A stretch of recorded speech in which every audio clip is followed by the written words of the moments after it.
Good morning all dear students. আশা করি সবাই ভালো আছো। আজকে তোমাদের আমাদের পরিবেশ ও বিজ্ঞান এই যে বইটা, এই বইটার প্রথম আজকে ক্লাস, এবং সেটা প্রথম অধ্যায় শরীরের বর্ম। আমাদের যে প্রথম অধ্যায় সেটা হলো মানবদেহ, কিন্তু আমাদের যে বিষয়বস্তু সেটা হলো শরীরের বর্ম। ঠিক আছে? এই মানবদেহ সম্পর্কে আজকে আমরা মানবদেহ যে অধ্যায়টা, তার প্রথম যে জিনিস সেটা হলো শরীরের বর্ম। শরীরের বর্ম আসলে কি এবং কেন বলা হচ্ছে, আজ আমরা সেই সব জিনিসগুলো দেখব। ঠিক আছে? তো চলো শুরু করা যাক। দেখো, প্রথমেই আছে কি, ব্যাগ কিনতে সুজয় দোকানে গেছে। সুজয় বলে একজন, সে ব্যাগ কিনতে কোথায় গেছে? দোকানে গেছে। গিয়ে দেখা হয়ে গেল অনিমা আর ওর মায়ের সঙ্গে। কার সঙ্গে দেখা হলো? অনিমা আর ওর মায়ের সঙ্গে।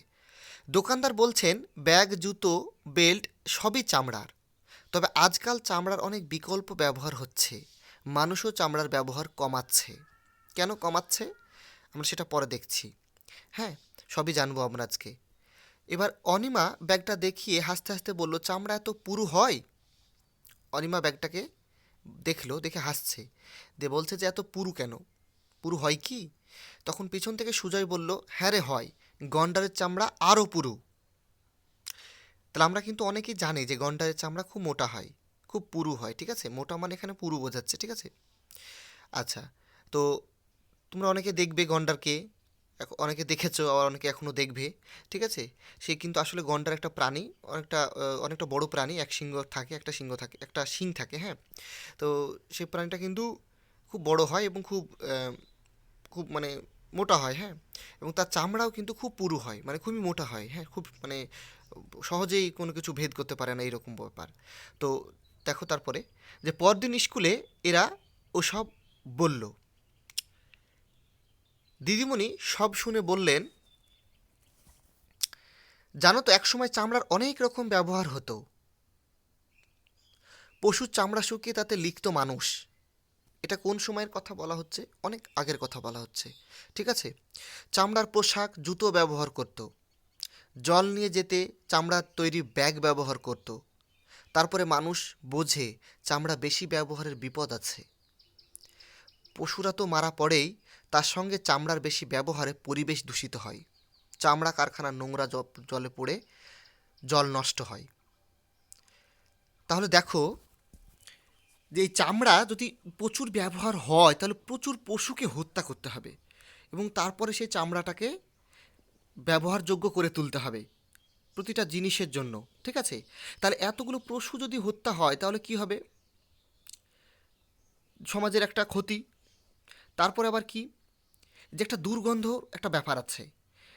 যেসব কারখানাগুলো দেখবে নদী বা সেই রকম নদীর তীরবর্তী অঞ্চলে কিন্তু এইসব কারখানাগুলোকে তৈরি করতে হয়।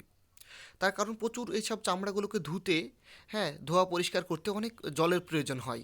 কিন্তু যখন ধোয়া হলো, এগুলো পরিষ্কার করা হলো, সেই নোংরা জলগুলো কোথায় গিয়ে পড়ে? সেই নদীতে গিয়ে পড়ে।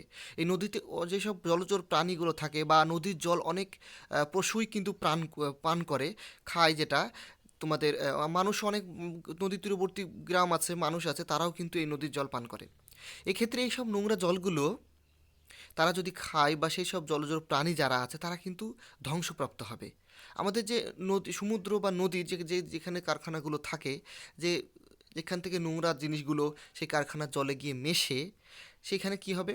সে একটা পরিবেশের যে একটা সিস্টেম, পরিবেশের যে একটা সামঞ্জস্যতা, সেটা কিন্তু ধ্বংসপ্রাপ্ত হবে। ঠিক আছে?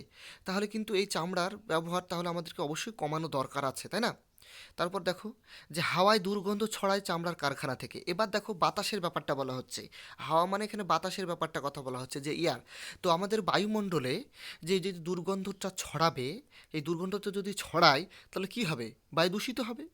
এই বায়ুতে যে মৌলিক উপাদান, বায়ুর যে একটা সবথেকে গুরুত্বপূর্ণ একটা গ্যাস, যে অক্সিজেন, সেটা কিন্তু আমরা মানুষরাই কিন্তু গ্রহণ করি। কিন্তু এখন এখন যদি এই বায়ুটাই দূষিত হয়ে যায় জীবাণুর দ্বারা, বা চামড়ায় যে নোংরা জীবাণুগুলো থাকে, বা চামড়ার বিষাক্ত যে গ্যাসগুলো নির্গত হয় সেখান থেকে, তাহলে আমাদের এই অক্সিজেন যদি দূষিতপূর্ণ হয়ে যায়, বায়ু যদি দূষিতপূর্ণ হয়ে যায়, তাহলে মানুষ কী করে বাঁচবে? অক্সিজেন ছাড়া তো মানুষ বেশিক্ষণ বাঁচতে পারে না। তাহলে আমাদেরকে কি করতে হবে? চামড়ার ব্যবহার তুলনামূলকভাবে কমাতে হবে। তাই আস্তে আস্তে চামড়ার ব্যবহার আমাদের কমাতে হয়েছে। বোঝা গেল? তারপরে চলো দেখি কি আছে আমাদের। রিনা বলল, রিনা একজন বলছে, সেই ক্লাসের সহপাঠী একজন, যে শরীরের কোনো জায়গায় চামড়া টান টান, কোনো জায়গায় আবার চামড়া কোঁচকানো, আবার কোথাও চামড়া পুরু, কোথাও পাতলা।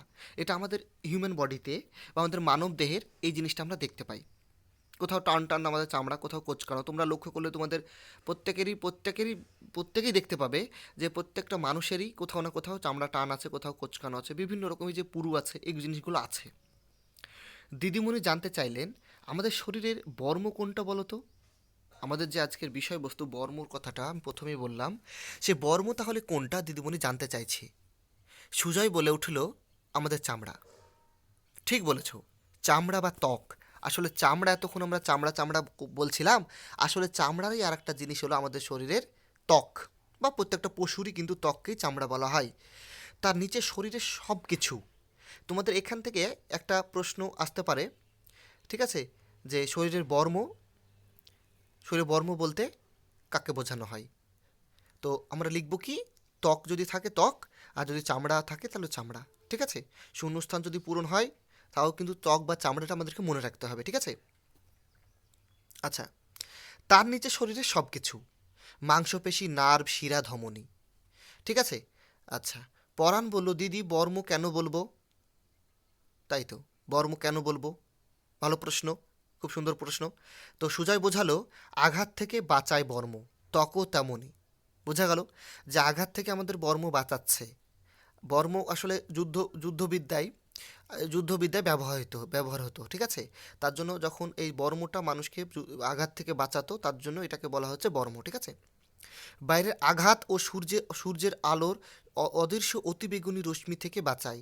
তাহলে বাইরের আঘাত আর সূর্য থেকে কি হয়, আমাদের সূর্য থেকে যে অদৃশ্য একটা রশ্মি নির্গত হয়, তার নাম কি? অতিবেগুনি। মনে থাকবে? ঠিক আছে, তারপরে চলো। চামড়ার নিচে মাংসপেশি, শিরা, ধমনী রয়েছে, ত্বক এদের বাঁচায়, নইলে সামান্য আঘাতেই রক্ত পড়তো। জানো তো, অনেক দিন আগে যুদ্ধেও চামড়ার ব্যবহার হতো। গন্ডারের চামড়া দিয়ে পোশাক, ঢাল বানানো হতো। সেই পোশাক পরে যুদ্ধ করলে সহজে আঘাত লাগতো না, তাই তাকে বর্ম বলা হতো। ঢালও শরীরকে আঘাত থেকে বাঁচাতো। কোনো জায়গা ছড়ে গিয়ে ত্বকে আঘাত লাগলে রোগের জীবাণু সহজে আক্রমণ করতে পারে।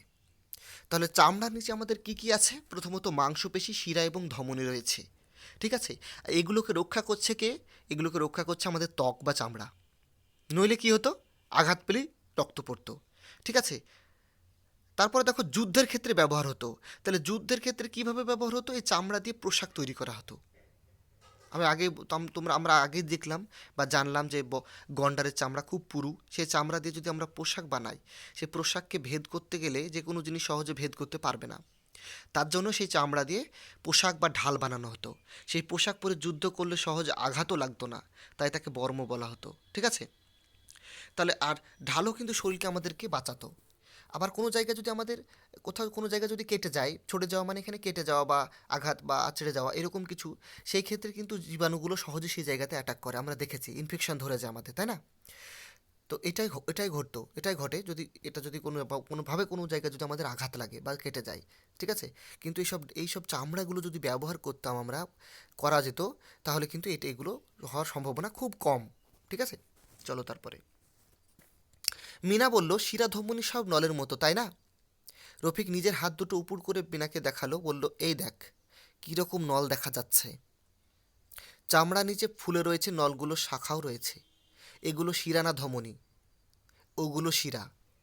তাহলে শিরা ধমনী নলের মতো, এটা একটা দেখো, শিরা ধমনী নলের মতো, এটা কিন্তু আমরা আজকে জানলাম। ঠিক আছে, আমরা আজকে জানলাম শিরা এবং ধমনী কেমন, নলের মতো। রফিক নিজের হাত দুটো উপর করে মিনাকে দেখালো, বলল, এই দেখো কীরকম নল দেখা যাচ্ছে। তাহলে কে দেখালো? হাতটাকে উপর করে মিনাকে দেখালো? রফিক দেখালো। ঠিক আছে, এবং সে কি দেখতে পাচ্ছে? যে এক ধরনের টান টান করা নলের মতো জিনিস দেখা যাচ্ছে। সেগুলো আসলে শিরা না ধমনী, এবার প্রশ্ন করা হচ্ছে। তাহলে ওগুলো হলো শিরা। ধমনী কিন্তু আমাদের শরীরের অনেক ভেতরে অবস্থান করে। ঠিক আছে, আর শরীরের অনেক জায়গায় শিরাগুলো বেশ দেখা যায়, শিরাগুলো কিন্তু স্পষ্ট অনেক জায়গাতে দেখা যায়, কিন্তু ধমনী কিন্তু ভেতরে থাকে, তাই সেটাকে দেখা যায় না। হ্যাঁ, এবার যেটা দেখো, শরীরের কোনো অংশের চামড়া কেমন তা দেখো, তা নিয়ে আলোচনা করো, তারপরে লেখো। তোমাদের এইটা হোমওয়ার্ক থাকবে। আমি তোমাদেরকে একটা বলে দিচ্ছি, বাদ বাকিগুলো বাড়িতে তোমরা সকলে বাবা মার সঙ্গে আলোচনা করে বা নিজে থেকে পড়ে, নিজে থেকে নিজের শরীরের বা বাবা মার থেকে জেনে এই বক্সটা করে আমাকে সামনের দিন দেখাবে সবাই, ঠিক আছে? এই টেবিলটা তোমাদের হোমওয়ার্ক থাকবে। দেখো আমি একটা বলে দিচ্ছি, একটা দুটো করে দেওয়া আছে, যে গালের ক্ষেত্রে টান টান, চামড়া কেমন হয়? টান টান। চামড়া নিচে শিরা দেখা যায় কি না? দেখো, বেশিরভাগ ক্ষেত্রে কিন্তু শিরা দেখা যায় না, খুব কম মানুষেরই দেখা যায়, তাহলে তোমরা এখানে না কথাটা লিখবে। চামড়ার নিচে আর কি আছে বলে মনে হয়?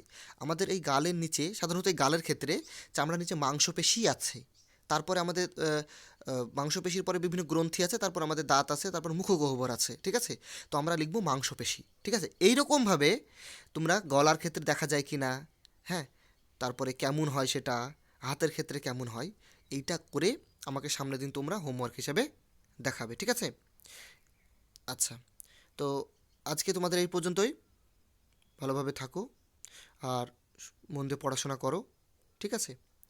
ওকে।